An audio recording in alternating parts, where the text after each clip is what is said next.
नमस्कार मित्रों, राजस्थान में रीट भर्ती परीक्षा पेपर को लेकर एसओजी अलग अलग स्थानों पर दबीचे दे रही है। तो आज शनिवार को एसओजी के एडीजी है अशोक राठौड़, जो जोधपुर के पहले कमिश्नर थे, वो बाड़मेर, जालोर और सिरोही के पुलिस कप्तान से मिलने के लिए साचौर पहुंचे हैं और एडीसी से बात भी हुई है। और क्या कहते हैं अशोक राठौड़, वो भी सुने पेपर लीक को लेकर।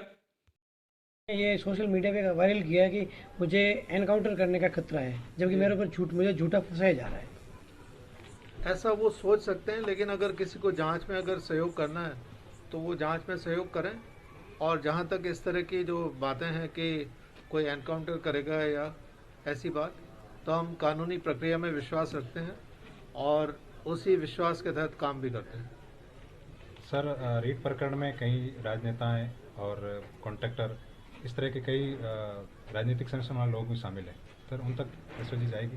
आपको एक बात बिल्कुल स्पष्ट कर दूं, अगर किसी व्यक्ति का इसमें पेपर किस प्रकार से आउट हुआ और उसमें कोई एक्टिव सहयोग पाया गया तो उसे गिरफ्तार किया जाएगा। सर, आज की बैठक के मुख्य एजेंडा और अधिकारियों को 3 जिलों के पुलिस अधिकारी मौजूद रहे हैं, तो क्या मतलब किस उद्देश्य को लेकर क्या दिशा निर्देश जारी हुए? नहीं, दिशा निर्देश तो वही, हमने तो आपको पूर्व में ही बताया कि समन्वय बैठक थी, आपस में कोऑर्डिनेट कैसे करें। हर एक के पास अलग अलग व्यक्ति के पास अलग अलग सूचना होती है। जैसे आप अलग अलग सवाल पूछ रहे हैं तो उससे एक भाव अभिव्यक्त हो रहा है। उसी तरह से हम सब ने बैठ के एक दूसरे के विचार जाने, कौन क्या कर रहा है और उसको हम कैसे, हमारी ओर से क्या सहयोग दे सकते हैं, या मैं उनका कैसे सहयोग कर सकता हूँ, या वो मुझे क्या जानकारी दे सकते हैं, इस बारे में बात की। सर, एक दिन पहले ही पेपर लीक हो गया था, एसओजी ने बताया। तो कितने अभ्यर्थियों तक पहुंचने की आशंका एसओजी को अभी तक लगी है?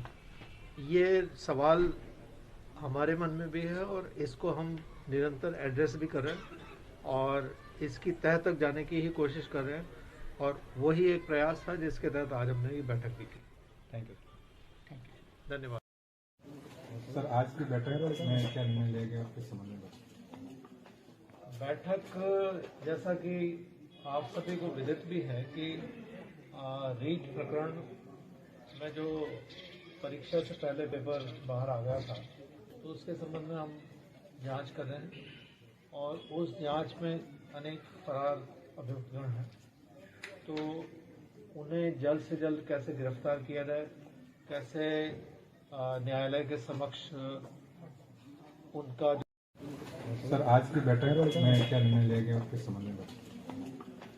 बैठक, जैसा कि आप सभी को विदित भी है कि रीट प्रकरण में जो परीक्षा से पहले पेपर बाहर आ गया था, तो उसके संबंध में हम जांच कर रहे हैं और उस जांच में अनेक फरार अभियुक्तगण हैं, तो उन्हें जल्द से जल्द कैसे गिरफ्तार किया जाए, कैसे न्यायालय के समक्ष उनका जो कृत्य है उसको लाया जाए, चार्जशीट प्रस्तुत की जाए।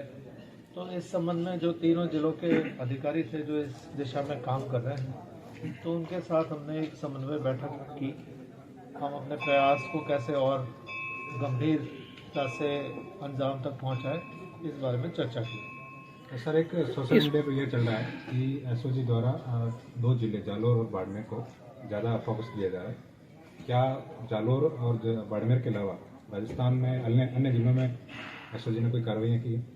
बिल्कुल, हमारी जिस जिले में हमने सब जहाँ पे इसका में प्रभाव का पता चला था, तो वहाँ की सबकी लिस्ट बना रखी है, उन्हें चिन्हित कर रखा है और अन्य जिलों में भी हमारी जो टीम्स हैं वो काम कर रही है। सर, अब तक कितने लोगों को गिरफ्तार किया और कितने रडार पर हैं?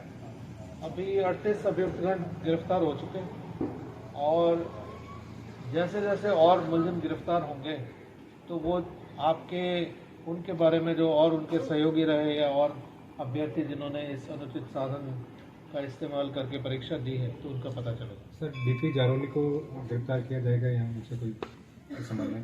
अभी तक हमने कोई ऐसा अनुसंधान उनसे किया नहीं है, एक बार जब अनुसंधान कर लेंगे तो तय कर लेंगे। नहीं सर, पूछताछ के लिए बुलाया गया है?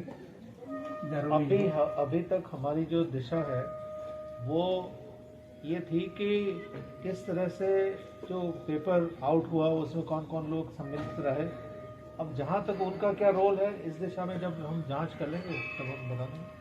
सर जालोर के सांचौर को आपने बैठक का ये पॉइंट बनाया है, तो सर क्या जान सकते हैं कि जालोर और बाड़मेर में ज़्यादा लोग हैं नहीं, अगर आप इसको समझें तो ये इक्वी डिस्टेंट है, मतलब समान रूप से अगर जालोर से इसकी दूरी, सिरोही से दूरी और बाड़मेर से, तो तीनों जगहों से बराबर बराबर की थी, तो इसलिए हमने ये सोचा कि सांचौर में बैठक की जाए।